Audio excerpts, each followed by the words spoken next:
There was one problem with the house. Huge problem, okay guys? It really made me think twice about buying this house.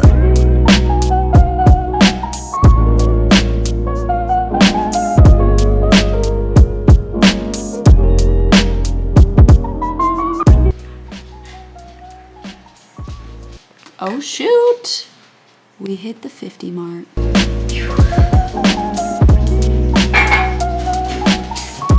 All right, so it looks like yesterday's bank drama may be solved. I tried to wire money from my account for the earnest money for this house and it got reversed. I'm going to figure out in a matter of minutes. So this morning they got the bank accounts figured out, but when I tried to log into my bank account, my portal still shows me that it's messed up, but apparently it just takes a little time. The bank accounts originally got messed up because this credit union I have, it merged with a different credit union, and me and Shelby's social security numbers, for some reason it said we had the same one, and so it merged the account. I don't know. I'm hoping though it's just like normal. If that wire goes through, I can then go to the credit union with the escrow wiring instructions and wire that, and then we're good. Scheduled the inspection. Also, it's gonna be next Thursday, so I need to book my flight and everything to go back to Palm Springs really quick. Just to add to this annoyingness, so the original lender we were using gave us our pre-approval letter, so we're like, great, just elated that it's gonna work out. And then yesterday, she's like, oh, there's this new rule with COVID. If you're self-employed and borrowing money, you have to have $75,000 of personal money in an account with this bank. And we're just like, what? We're not gonna do that. Like, we're just not. So it just felt like having the rug pulled out from under us, and I'm like, okay, seriously? So now I'm looking for a new lender. That shouldn't be too huge of a deal, right? Like, if it got pre-approved from one company, hopefully it's fine with another. There was a different guy I was already talking to at the beginning of our home buying process in Palm Springs a couple months ago. All right, it's happening. I'm going in and I'm doing the wire transfer. Oh, I'm excited. Things are working out. Okay, wire is sent. New lender is also acquired, in the works, good to go. Guys, I think it's all gonna be okay.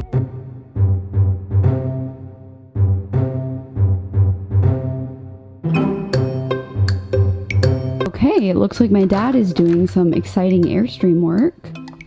What's going on? We're winterizing her. Yeah. So that was our glass window, the only window that was broken. And right now you have plexiglass you're putting on? Yeah, just I stuck a piece of temporary in Okay. So we've made the decision to kind of take a break from the Airstream. How do you feel about it? Somewhat. There's still things we can peck away on. Yeah. All these windows have a rubber gasket under them, and we have what we need to do them. Okay. So if we get bored. But now we're not planning on having like the Airstream, like finishing it. Probably, I don't know, probably till next summer, because we're getting the house in Palm Springs, and that's like a big financial decision for me and Shelby. And so I can't, do the Airstream in Palm Springs at the same time, but we'll do Palm Springs, we'll get that good, and then we'll come back to the Airstream. And we're excited about Palm Springs. Yeah, it's like if we were just stopping the Airstream for no reason, it would be sad, but we're really excited about Palm Springs, and so the Airstream can wait a bit. And it's fine here. It's a good spot. But we put all that work in with the new wood and getting epoxy on it. Make sure it doesn't get weathered. Yep. Yeah. And so getting it sealed up. Will be good. Yeah, we'll have one more episode go up about sealing it up for winter and the decision to kind of like chill out with it. That'll go up on my main channel. Yeah, and getting the floor body completely back on the floor, perfectly aligned and bolted down good. So that's something we have yet to do. Okay, yeah. And that's doable in the next couple weeks. So. Okay, let's pose for a thumbnail. Yeah, you guys are really nice. I could never see myself doing YouTube, but it's fun to be part of somebody's project like this. New frame is back on, subfloor's in, but it's not officially like all sealed, right? Like this, is the C channel in yet? Or I guess, yeah, it is. Oh, it is, okay. It's in the back that we have a little bit left to do. Okay. If you do that, your clients are gonna freak out. They're looking for you guys to leave, and it's like going to the doctor, and the doctor looks at your X-ray, and he's like, oh. We've got a lot of good news right now. Number one piece of great news, it finally started raining. With enough rain, hopefully the smoke will go away. I'd much rather be studying right now. I think it's just because I'm lazy, you guys. Like, I would much rather use my brain than my body. Like, I like studying and editing and things because I like being lazy and just sitting down all day. I like being lazy. It doesn't mean that I am lazy though. Here I am being all like, yay, rain. Wait, the deck furniture. I did not put all that effort into getting all that deck furniture, all that money to let the rain ruin it. I know this seems really extra. This is how we do it here in Seattle. I just spent 30 minutes on my hair. I am not letting the rain ruin that too.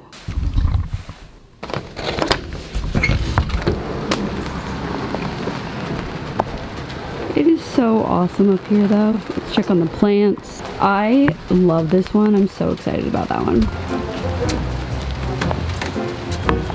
One day is all I got to enjoy this. We are all ready for winter. It's only 2 o'clock and it feels like nighttime. Oh, I hate it. Gonna make my salad. And guys, I've reached the point in adulthood where my fruit has a little bit of mold on it, but I don't even care. I'm just gonna scrape it off and still eat it. You know, when you get to that point, like you're a kid and you're like, ew, mom, go buy another one. And now I'm like, why would I waste this perfectly good fruit? Yeah, you get what I'm saying.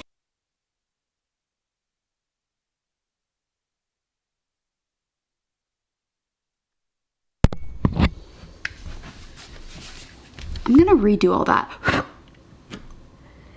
because my mic wasn't on. Just pretend that never happened. Okay, all right, we're doing it, guys. We are lighting the fall candles. Wow. This isn't as good a second time that I try and say it. The good thing though about this is, you know, I've had this fall candle since last fall and it's just a little candle. That's the nice thing about fall candles. Like I'll have it for a whole year because I'll burn it sometimes in fall and then I won't finish it and then I won't burn it the rest of the year. And now we got it. So I'm just making the living room all cozy. I was gonna film. I got ready for absolutely no reason. I'm just gonna study. Oh my God, you guys, wait. You know what's so cool? Okay, I feel like the Chloe Ting workouts are kind of working.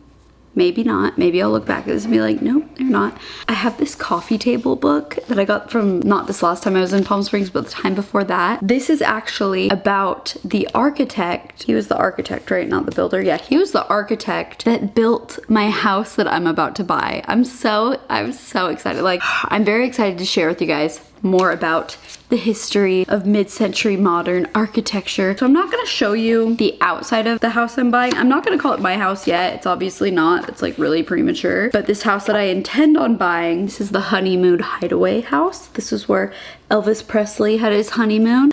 That house is in Palm Springs. I guess it was also designed by, oh, it's also called the House of Tomorrow. Yeah, that house is actually for sale. You could buy it if you want. It's like $3 million, I think. I'll have it listed below. If anyone out there has the money and wants to buy Elvis's Honeymoon Hideaway. I don't think he ever owned it. I think he like leased it for a year. He had a leasehold estate. Okay, basically these houses are so cute that this guy William Kreisel made. They're called Alexander houses because they were designed by William Kreisel. I mean, there was a lot of famous architects. He's just one of them. But then the building company was the Alexander Construction Company. So it's called an Alexander house. And they have some different roof lines. They're all just so cool. I have a shot where we were like going down a street last time I was in Palm Springs and they're just so cool. Some people are asking me like, why do you want to buy a house in Palm Springs? Like, I just haven't addressed it because I could go on and on and on and on. It's not for everyone. The desert just is not for everyone. A lot of people like think the beach is more appealing, you know? I honestly like the desert better than the beach. And also the beach is so much more expensive than the desert. I cannot afford the beach. Anyways, what I'm getting at, if I can find it, a good example of the house that I've been buying.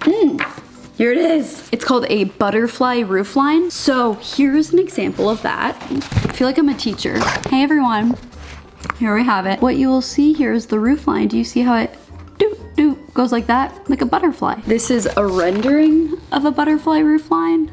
I could like attach photos too, I guess.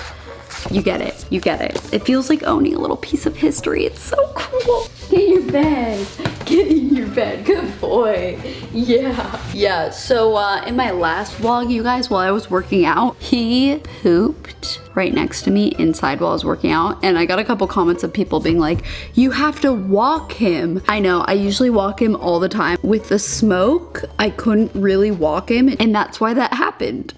I love his arms. They're like,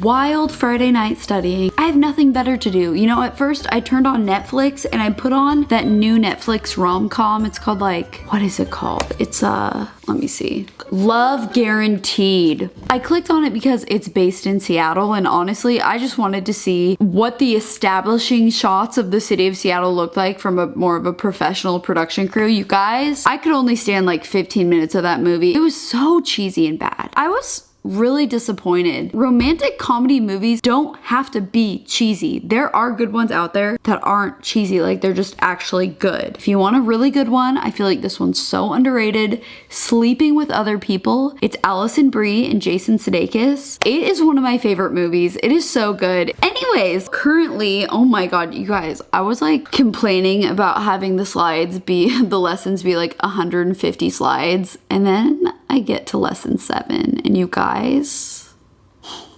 it's 270 slides. So I'm glad I'm getting a head start tonight. Currently learning about latent defects, which are defects that you don't see, like you wouldn't see. So like an example would be if this wall, if behind it, there was just something really messed up behind this wall and I knew about it, but I didn't want to like tell the buyer. That's a latent defect that you have to disclose, because when the buyer buys it and then they find out about it, they could sue you because that's messed up, and it's a law that you have to disclose that stuff. So Washington law requires a seller in a real estate transaction to provide the buyer with a property disclosure statement, which is a statement that basically in writing just says any problems to be aware of with the property. And it reminded me when I got mine for this house that I bought, there was one problem with the house. Huge problem, okay guys? It really made me think twice about buying this house. It was that the wine fridge upstairs by my deck doesn't work. That was the only problem in the house. So it's actually pretty funny. I got pretty lucky. The house is only like 10 years old, so there's not gonna be a lot of issues, obviously. But this is good stuff I'm gathering right now, because I am going next week to Palm Springs, as I said, for my inspection. It'll be interesting with that inspection though, because considering the house was built probably in the 50s or it was either the 50s or 60s, like somewhere around that time. The house is old, so there are gonna be issues with it for sure. So it'll be interesting to find out what they are, how expensive they are. You won't go bed.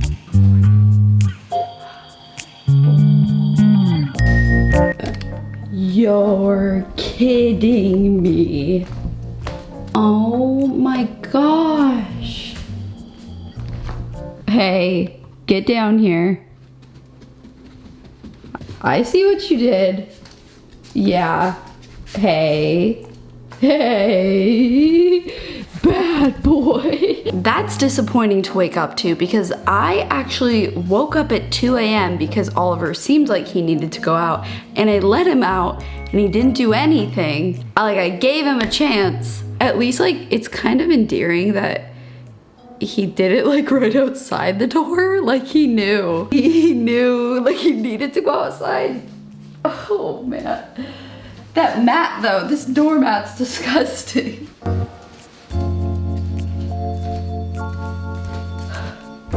Okay, so I just went downstairs to throw, like I'm not gonna put that in the inside garbage can, you know, I was like taking it outside.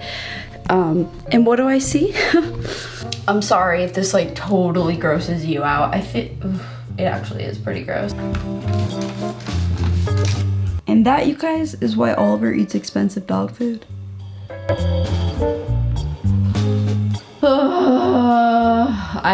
Oh my gosh, not to be like such a complainer all the time. I feel like I complain a lot, but this weather, oh, it is like really, it's tough because it's 9 in the morning and it just feels like 7 o'clock at night. It's very hard to adjust back to it basically not being summer. I don't know if Oliver's just like pouting or if he actually is like not feeling well. I'd have to imagine after last night's episode, he could definitely have an upset stomach. Essentially what happened is I give him this food that I finally found one that works really well for him. It's like Royal Canine Sensitive Stomach or something like that. And it works great. And I actually ran out last night. And so I gave him just like some old food that I had. And I just assumed like, oh, he'll be fine. Like, you know, maybe he's just like gotten over his sensitive stomach stuff now. No, worst assumption I've ever made. Ever. And now I can't tell if he's just like being lazy today and he's bored or if he's like not feeling great. But we're gonna find out because I'm gonna take you for a walk. Do you wanna go for a walk? Oh, are you faking it? Okay. Oh, good boy. Oh, yes, okay. Good baby. That's a good boy. Good boy, good boy. I don't know, he's just acting a bit lethargic. But one time I thought there was something really wrong with him and there was just poop stuck to his butt and I paid $140 for the emergency vet to shave that off. So I think I'm just a little bit of an overbearing dog parent. I think that's it. Honestly, I've considered lately getting another dog because Oliver is just so happy when there's another dog around. Usually there's a lot of dogs out here. Oh, there's one. Update, I think he was faking it and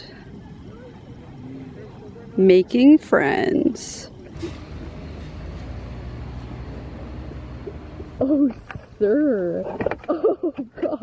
All right, we are going to go get the right food for him. I just put on this freshly washed mask. Nothing like it. So nice. Oh my God, there's like barely any left because it's... Got it.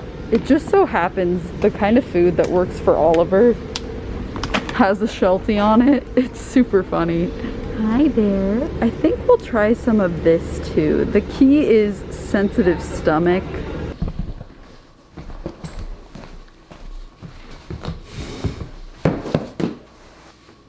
Okay, there is a spider on the ceiling right now. I hate this time of year, but I also kind of am loving it. That walk was really nice. It was like warm even though it was cloudy, but it wasn't too warm. It was a very ideal day. I'm gonna do a little Chloe Ting workout. Okay.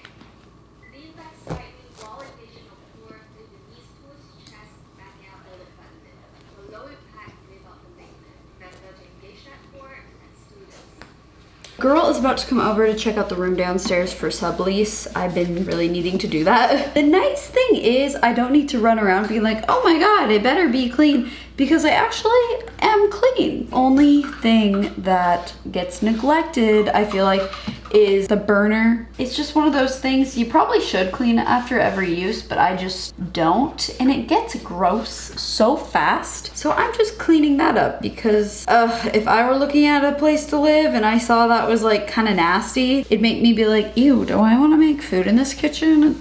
You know, this is kind of like I'm setting up for an open house, like turning all the lights on, making it the most appealing it can be.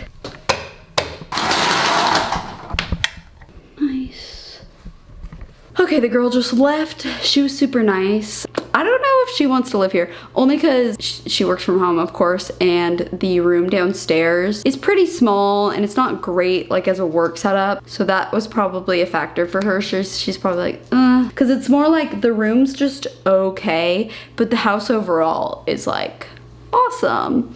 So we'll see. Either way, I got like 20 messages, so I can just be on to the next if she doesn't want it. It's a little different. This is like, I'm subleasing it for like 5-ish months. It's furnished, so it's a very specific person looking. A lot of people just want like an unfurnished thing and they just do their own thing. So it really like takes away a lot of those people. Also, a lot of people don't like that it's street parking, I will say.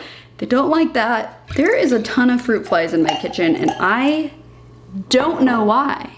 Well, I guess there's fruit on my counter. That would be why. He walks to Linda. She reaches out and grabs him for a kiss, pulling him close.